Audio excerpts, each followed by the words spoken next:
I believe that our words are powerful, but the feeling we put behind the words is more powerful. Hello, dear listeners. It's that time again when we stroll through the paths of ambition, desire, and success.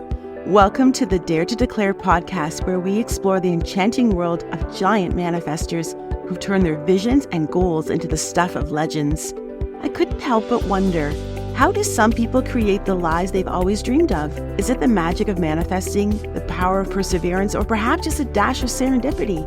Well, dear friends, grab your coffee cups because we're about to spill the tea on fascinating journeys of those who dare to dream big and make it happen. Join me as we sip on success stories and ponder the ever-enticing question, can we all manifest our dreams into reality, or is it just an urban fairy tale? I'm your host, Debbie Sluice, and I'm here to guide you through the labyrinth of achievement with heart and soul. Ready to dare to declare? Let's get started. Hello, everyone.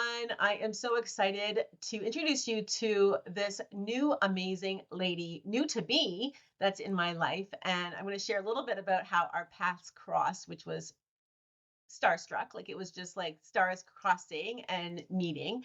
And so, Jennie Potter, in her bio, it says she was an emotional sponge as a child.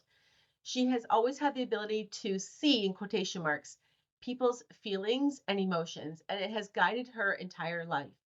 After 2 decades of personal experience, study, and client work, she is finally releasing her knowledge, wisdom, and practices into a short, powerful book to help people get out of their own way once and for all. Self-sabotage no more are the mindsets and methods that Jennie's been sharing and using with clients to create success and transformational results. She's been featured on ABC, Fox, NBC, CBS, like really impressive news outlets. So welcome, Jennie. I'm so excited that you're here today for this conversation. Thank you. Thank you so much for having me, Debbie. I'm excited to be here. So we have a mutual friend, Kimberly Olson, the Gold Digger Girl, and she put us into a chat, which I love when people do that. They're like, "You should meet. You're awesome, and you should meet." So Kimberly did that for us, and the reason being that you were looking for connection to Jack Canfield, who anybody who listens knows that I speak Jack's name all the time. I mean, I'm obsessed with that man. Chicken Soup for the Soul, the Success Principles. And she was wondering if I would be able to connect you so that he might be able to endorse, and maybe we can speak about that, your book.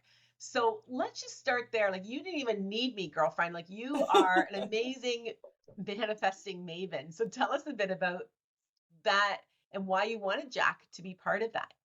Absolutely. So Jack was one of the first, his Success Principles was one of the first books in my sort of exploration of personal growth when I was in my 20s. And, I was wanting to explore and grow. And there was these principles. And, I just really admire what he's done as an author and how many lives he's changed. And it's my mission, my divine mission, to change as many lives as possible and to help people not only release the trauma and emotion that's been holding them back, but also to create, which is, totally you're so amazing at helping people create, right? Create, get that vision of dream and then manifest it. And so, my first book, Self-Sabotage No More, was all about helping people clear those emotions that were blocking them from being motivated, causing them to procrastinate, that kind of stuff.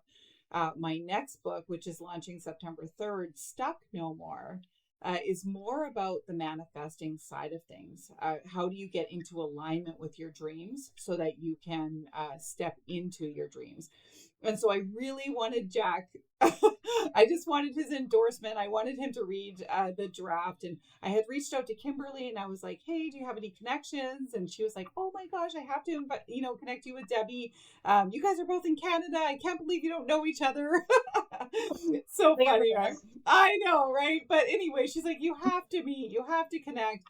And so between her connecting us, I reached out to Jack and sent him my draft of my book, never thinking, wanting to, of course, hear back and doing my affirmations and all of the things, and or what I call affirmations. And so going through that, and Jack reached out and said, hey, I love your book. And actually said, I like your book a lot. Those exact words, which I will hold with me forever. I like your book a lot, and sent me an endorsement. So by the time we met, I had already connected with Jack. But I feel so, like you said, like it was a divine meeting, like we're supposed to meet, total synchronicity. And I'm so excited to be on this call with you and learn and grow with you too. Oh, so what made you, okay, so you said you read his success principles, but it takes courage. And it sounds like you've had you've really been living what you've been teaching Yeah. around getting uncovering the saboteurs and getting unstuck. So I want to unpack that a little bit. But just like, so you knew that there was me, that I could help connect you, but then you also just did it on your own. So talk to me about that thought process that gets you into action, that makes you reach out and do it anyways. Yeah. Well, I used to have a friend that I worked with, and she always used to say, you don't get if you don't ask. And I, um, I think I went through a lot of life hoping that things would happen. And what I realize is when you reach for what you want, you can call it manifestation, or you can call it reaching for what you want and getting what you want, right? But it's always a combo. And so I always, like the affirmations I was touching on, I've always spoken about affirmations, but affirmations is about being in action, in motion, connected to the emotion of whatever it is you want. And I really wanted not only for Jack to endorse my book, which of course is helpful and exciting, but to the feedback I got from him, it was also just it's special, right? So I guess to answer your question, somewhere along the way, I released the emotions that have been holding me back from getting into action. And now, when I think, oh, it would be awesome to have Jack Canfield endorse my book, I do what it takes to ask. Now, there's a couple other authors that I love that said no. One said no. One didn't respond. Another one, said she's too busy. She doesn't do endorsements anymore. Like there was a couple who said yes. A couple other Gay Hendricks, who wrote The Big Leap, also said yes. And so, like, but I guess my point is, I didn't get all yeses. Yeah, but I did reach out to everyone that I look up to, and that I'm inspired by, and that I really wanted their feedback. Yeah. And what I'm also getting from you and your energy and your response is that you're just trusting that the right people said yes. Yes.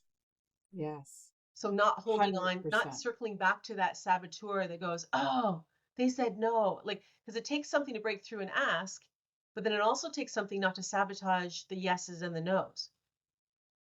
Yeah. So the old version of me would have been very, like, devastated. First of all, it probably would have taken me weeks to send that email. And then if I had gotten a no, I probably would have just made it mean like I suck, my book sucks, everything sucks, and so, or I'm just not good enough, and instead, when I got the no, I was like, okay, well, maybe next book, maybe next time, maybe it's not a fit, maybe it's not the right time for them to read my book or shout me out, or who knows what season they're in, but it didn't make it about me. Yeah. So, Love that. Really and neutralizing the emotion. It sounds yes, like not being on that roller coaster of like, even though, as you said, it was great to get that affirming message from Jack. And, yeah, it's like a shot of, something in your arm to say, yay, me, yeah, and yeah, then carry on, but not to make it mean anything that's dramatic, like you said, like I suck, I need to quit, or whatever it might be. Yeah, and the what people often do is they'll do the I suck, but then they don't. It's like the neutral. I love that you said neutral, because even with Jack's endorsement, and I was so excited and so proud, and I've already shared that, but it also, that doesn't make me better, or me, like, it's this funny balance of celebrating the wins and neutralizing the losses, and and not seeing them as fails, but seeing them as not right now, or there may be a divine timing around this. I always say that God closes the right doors and opens the right doors, right? And we need to praise him and thank him for closing those doors or opening those doors. So lots of times people will thank God for opening the door, but sometimes we can forget to thank him for closing the door. And I'm going to trust that everyone who said yes is they're all the right people. But of course you do have to ask sometimes, right? You have to knock on the door sometimes. Yeah, So and it's yeah. very biblical to ask. Mm-hmm. Like Yes. knock and you shall Yes. receive, right? So Yes. we have the responsibility to ask. Mm-hmm. But yeah, I think I'm really curious about this idea of sabotaging as well. Like Jack Mm-hmm. talks about ask, believe, and receive. So asking, so there's not really, there is a risk. I mean, there can be the imposter syndrome that shows up and all of Yes. that. But when you've got nothing to lose, Yeah. right? So it's just like throwing spaghetti at the wall, like ask, ask, ask, ask, ask. So that part, people, I find some of my clients really struggle with. But then when they get over that, it's like, oh, okay, well, I can do that.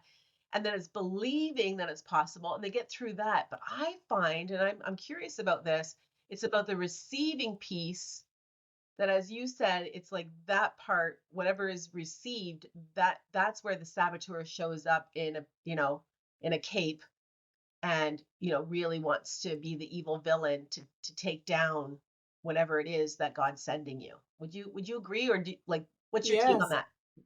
Yeah, I 100% agree that it's the receiving mode, where people can really sabotage. I mean, we can sabotage at all levels, at the asking, at the believing, and at the receiving. But a lot of people will block the receiving. So even if they get the win, they'll discount it. I see this all the time with leaders, successful female entrepreneurs that are doing so incredibly, but they'll like almost beat themselves up because they didn't work hard enough, or someone else is doing better, or they didn't hit that goal, or and they don't take the time to celebrate the wins either. But the receiving, for sure, there's uh there's so much written about the asking and the believing. Thank I you. think there's a lot of space for uh kind of diving into the receiving. With Mm-hmm. you on that. So maybe there's a third book in the wind. I can endorse that for you. Thank you. Ooh. But yeah, no, I love that idea about receiving, and like you said, they kind of, leaders sometimes diminish it. And I like the idea, like, have you ever had it where somebody offers you a compliment, and you probably don't do this as much anymore, just like I don't, because I am more aware of my words and the power of them. But I used to diminish it. Yes. Like, oh, this thing, and right away I have to tell them how much I paid for it, how long I've had it, Yeah. you know, well, the one thing I brag about, it's got pockets, right? And or whatever. But it's like, instead of just saying, thank you for noticing that I put effort into this Mhm. outfit, I do feel beautiful, or whatever it is. Yes. And it's in those small actions of receiving that builds that muscle up to Mhm. being able to receive the bigger things that God's got for us. Yes, I agree. It's about getting good at celebrating what is, and I will just say my go-to is I receive that. I receive Oh, that. I yeah. actually just say that because sometimes I don't know what to say. Sometimes we don't know what to say when someone says, "Oh, you're this or you're that," or whatever it is. And so sometimes if I'm at a loss for what to say, I will just really consciously receive it. Or okay, I received that. Thank you. Love it. So yeah. Love it. So Hmm. there's a really great nugget. And something else I want to ask you about, I don't want to skip over this, is affirmations. Tell us about that and how we can use that. And the difference between or how you've evolved affirmations to affirmations. Like, why did Mhm. you switch up the word? And I have a feeling about it and it's really good. And I'm super curious. Yeah, so I just got goosebumps. This was a little bit of a God download moment for me, but I used affirmations since I was 29. I started doing them. I left a very difficult time in my life where extremely without going into detail, a very dark relationship. And I gotten out and I was kind of safe and in my own space. And I remember I was looking in the mirror and I'll never forget, I just learned about affirmations. And the woman who taught me affirmations, she said, just tell yourself these three things because we were discussing, where I was at, and it was not good. It was dark, and she said, look at yourself in the eye and say, "I love myself. I'm beautiful. I'm worthy of love." And I still get emotional when I share that because back then there was not one part of me that resonated. There was maybe this tiny glimmer of light that knew deep down I was meant for more. But the rest of me, I always say we're like lights and our bodies are the lantern. And then I was covered in mud, someone had dipped my whole lantern in mud. And there was this little crack of light. And I remember that first time with the affirmations, looking in the mirror, and I couldn't even look myself in the eye the first time, and all I felt was ugly, unlovable, broken, gross. And still I started there. So that was my affirmation. And You I say it again. wish, Can you say it again? So anybody that's listening, go run, get your pen and paper for a minute. Just going to repeat Mhm. it right now. Okay. So I love myself. Mm-hmm. I'm worthy of love. I'm beautiful. Mm. And I think three is powerful. And I created those from, I would literally look in the mirror and say to myself, like, you're ugly. Or, I felt so dirty and ugly and shameful and broken that those three were the ones that I needed to shift. But the problem was, and I always say it took over a decade to believe those affirmations and to resonate with them.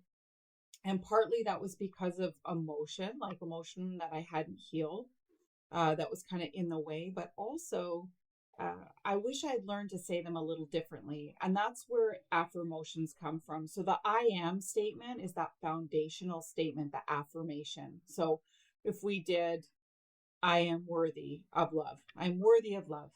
Okay. So the next one, if you're doing an affirmation, there's 8. And so if you just were laying in bed at night, falling asleep, and you fell asleep to this would be very powerful. Uh, I am worthy of love. The next one would be, I feel worthy of love. The next one is, I choose to be worthy of love. For your heart center. And so I move up through the body more for landmarks so people can remember them. So it goes the foundational, I am, I feel, I choose, I appreciate. So being grateful for. Appreciation is a nice combination of love and gratitude. So I appreciate being worthy of love. I declare being worthy of love. Okay. And then moving up to, I envision myself being worthy of love, seeing yourself receiving love. And then I resonate with being worthy of love, and I co create with God. And with God, with the God statement, I often tell people, like, you can say, I thank God if that's more comfortable for you. I thank God that I am worthy of love. I am worthy of God's love, would be another way to say it. I co create my worthiness with God. But it's basically enlisting God in your affirmation, however is comfortable for you. So those are them. I am, I feel, I choose, I appreciate, I declare, I envision, I resonate, I co-create. I can And see that so, moving right up the body, starting with the feet and yes. every level. And it feels like another take on like chakras, right? Where we don't like, but it's like each one of those areas in the body. Well, of course, you know which one my favorite one is. Dare to declare. So I declare it. So that's awesome. Yes. Well, that's beautiful. Thank you for that gift of a tool. So can you tell me what the difference is then between what you were taught before, the affirmations and the affirmation? Yeah. So the affirmation, you're declaring it, but some people will speak out. Let's just say you wanted to manifest abundance. And so maybe I'll use one that everyone will understand because at some point everyone's possibly been here, but I am a millionaire. So let's say that's your affirmation. I am a millionaire. Well, a lot of people will speak out, I am a millionaire in the mirror, and they'll get an instant kickback like, no, you're not. Okay. So now what are we broadcasting? Are we broadcasting, I'm a millionaire? Or are we broadcasting, I'm a liar about being a millionaire? Okay. So uh, I I like the affirmations because they come from different angles and different places around the same concept. So you know that what we manifest, we are. So we don't manifest what we want, we manifest what we are. And so if you're resonating or vibrating, to say it in a different way, at millionaire, then you're a millionaire. If you're, vibrating at worthy of love, and so some people know they are worthy of God's love. Some people know that God made them worthy of love.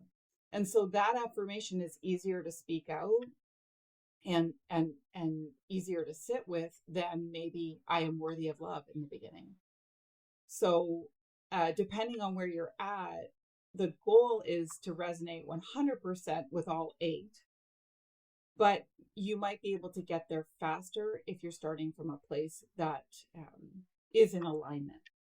Does that make sense? Yeah, it does. It does. Mm. I very much connect to the idea of emotion and vibration. And this is the whole reason we have the vision board. And so, imagine if we combined your tool with my tool and people were Mm. able to do that and Mm. see the images as well, then feel so that they truly believe and that the liar thing doesn't even come into play, but that, yeah, Mhm. they're raising the vibration. Love it. Mhm. So, what are some common mistakes that people make to sabotage their success? Well, I would say the most common are not getting into action, like we talked about earlier. We kind of touched on that one. Procrastinating, speaking out the wrong stuff. So you might do your affirmations in the morning, but then all day, I'm a hot mess. I never get anything done.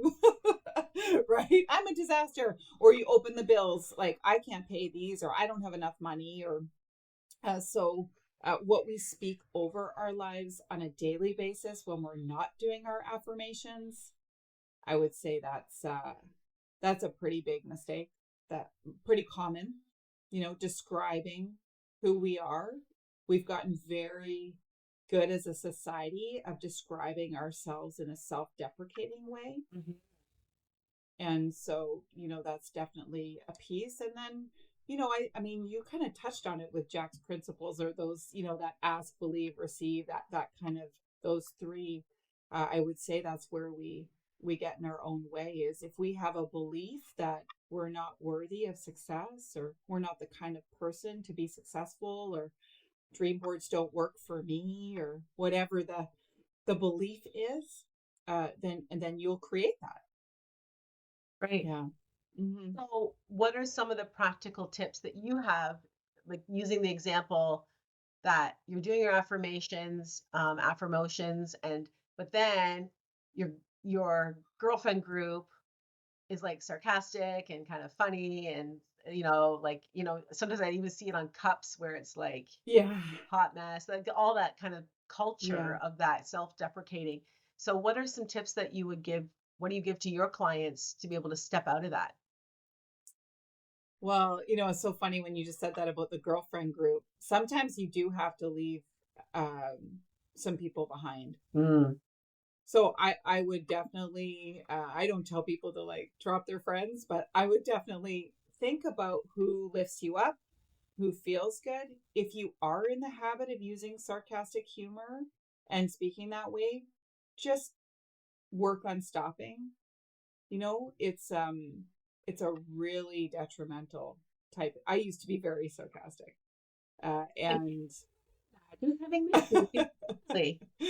extremely sarcastic. Everything was sarcasm. Ah, Everything was like, oh yeah, living the dream, living the dream. But when people say that, but they're not living the dream and they're right. not happy, and you can feel it when they say it, and it doesn't feel good. And it doesn't feel good for them to say it. And so, yeah, to shift out of that, just watch your language, of course. Uh, yeah.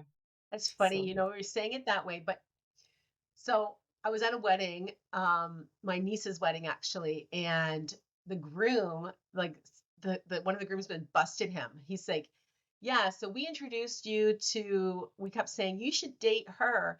And you're like, "Oh yeah," so I won't say her name, but whatever her name was, the love of my life. And so he would say it like that. "Oh yeah, so and yeah. so, love of my life." Every Mm, time they would bring her name up. yes. And now, like within a year, they were married. And Right. now, like, she is the love of his life. And so, I don't know. I know what you're saying I about know what you're sarcasm and be saying. careful. I do know what you're saying. And I mean, I guess living the dream is like not the worst sarcastic thing you could say. No. Yeah. But energetically, I believe that our words are powerful, but what the feeling we put behind the words is more powerful. So we're going to exponentially broadcast louder whatever it is that we're feeling behind that. So, if someone says to you, "How are you?" and "Oh my gosh, I am living the dream." Literally living the dream. Like, my life is incredible. That feels a lot different than, "Hey, how are you?" "Oh, living the dream." Right? So Oh, for it's just sure. I can just hear it. I can just hear it in the coffee shop, or the hairdressing shop or whatever it is. Like I know. Yeah. Mhm. Yeah. Yeah. So people usually sabotage for, the most common reasons is stuff they haven't processed, emotional stuff they haven't processed. So maybe they ran for student council when they were younger and they didn't win. And their subconscious locks in like, oh, when we want something and we run for something, it hurts. It's better to procrastinate. It's better to not take action. And so, I would say that usually there's an event that happened that we made it mean something all those years ago, and the subconscious locked in. So a lot of times I work with my clients to help reset that subconscious, like identify what's going on below the surface, because 5% conscious mind wanting to manifest and create all the things, right? And then 95% is like subconscious mind manifesting and creating all the things.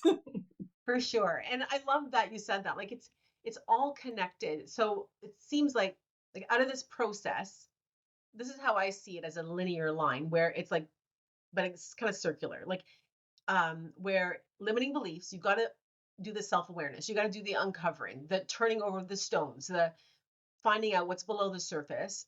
And then from there, you step into purpose, which is, what's my purpose? What's my God given purpose? And from there, you step into creating that vision for your life. And then from there, you go into goal setting, and where the affirmations and affirmations live. And then from there, it's action, which then circles back to this. As I said, the saboteur shows up because you hit the glass ceiling, because now you've gained something, and who do you think you are? All the garbage shows up and you got to do that whole process again. So it is kind of circular, but I love that you've taken, it sounds like, the piece, but it's connected to all these other pieces. I've Mm-hmm. taken a piece which is kind of connected to these pieces. So that's why I love that we're talking today.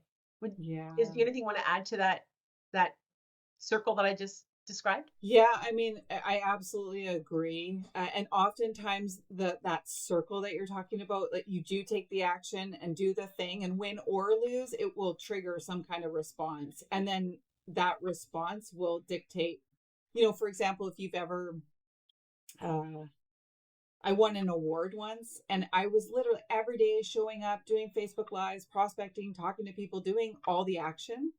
I got the award, and that night when I got the award, someone I looked up to gave me this hug, and she whispered in my ear, "Congratulations, honey. So and so is crying in her room right now because she thought she was going to get the award," and walked away. And in that moment, she triggered this old belief: when I shine, others get hurt. When I was younger, I always did well in school, but my brother didn't. So my brother and I would bring our report cards. I'd get all the accolades. My brother would get in trouble. I'd feel bad because my brother was in trouble, and I'd feel like almost like worse, like that I'd done well. And so it triggered that old thing. And so the next day after I got the award, didn't go live, didn't prospect, didn't talk to people. For about 3 months after that, I just stopped, and I didn't know what was wrong with me. And what I realized later and now is that I triggered that cycle you're talking about. So if you find that you've been in action and all of a sudden you stop, if you can pinpoint what happened that made you stop. Did someone make a comment on social media? Did someone, you got that new car, but then someone made a comment, "Oh, well, you have this car," or whatever it is. And we're amazing. Humans are amazing. We're so miraculously created. And I love the insight behind, because a lot of times it feels so confusing why sometimes we can manifest and sometimes we can't, or sometimes we're in action and sometimes we're not. But when you can pinpoint the triggers or the things that stop that action or whatever it was, or created you to be in action, then you can really get somewhere. And everybody's is a little different. I know you do a lot of these interviews, and I've said about all the different news outlets that you've been featured on and so forth. But is there a question? And I know, we're both Christians and believers. And so Mm. is there a question that you're not asked often, or maybe have never been asked, and you're like, I wish somebody would ask me about that because I really want to talk about that? I think I'm not sure about the question, Debbie, but I will say that, you bringing up faith, I think sometimes people who are believers are fearful of talk about manifestation, Mm. that they feel that it's new age and not of God. Or they've been taught, like, even when we were talking about vibration, I'll work with clients and they'll be like, "Well, I don't believe in vibration." And so what I usually say to people is, we're kind of like radios, and we are vibration. Everything's vibration. You're listening to vibration. The desk you're sitting at is vibrating. It's very low vibration, but it's vibrating. And so we're all broadcasting something. And the more that you can step in to creating with God, and step into, instead of being fearful of manifesting or feeling like it's bad, understanding that God designed you to speak things into existence, and that he puts on your heart desires. And so as long as you're not desiring something that's harmful to yourself or to others or whatever, right? But there's this belief that manifesting is new age and not biblical. And I would just say to that and I would guess that most of your listeners have already moved through this, but I definitely, if I could find the words, would talk more about how we're designed to manifest, and it's not new age at all. It's absolutely biblical and of God, and it's how we've been created. Well, I'm with you on this, and it's something that I'm just discovering more and more in my walk as a Christian and also doing this work. One of the things that I discovered just even yesterday, I was doing a talk for a group that I'm part of, a Christian women's networking group, and I'm going to speak on stage in California. And I was trying to think about how am I going to put this all together. And all of a sudden it hit me like kind of the old preaching that I remember. My dad's a preacher. And so as a, being on church on Sunday, he talked about common grace. And I'm like, you know what manifesting is? It's common grace. We all have the power to manifest. it doesn't have to do necessarily with whether you're a good Christian, not a Christian. It's like we all have the ability. The common grace is we can learn. Like there are very intelligent people who are not believers. There are people that are very wealthy that are non-believers. So it my husband said it really simply earlier this year. We were on vacation. He goes, Deb, manifesting is just life. I said, it is just life, but I still haven't been grappling around what does this mean? And it is grace that we are able to manifest. And so, however, I love this idea. Like one of the ladies I recently met, she said her prayer is, Lord, I'm paraphrasing, but Lord, let me manifest so big that no one can deny that it came from you. Mm-hmm. And so, yeah, I think, is there anything else that you want to add to our conversation? This has been so incredible. Do you want to talk a bit about, I mean, I've been mostly talking about sabotaging, but about being stuck.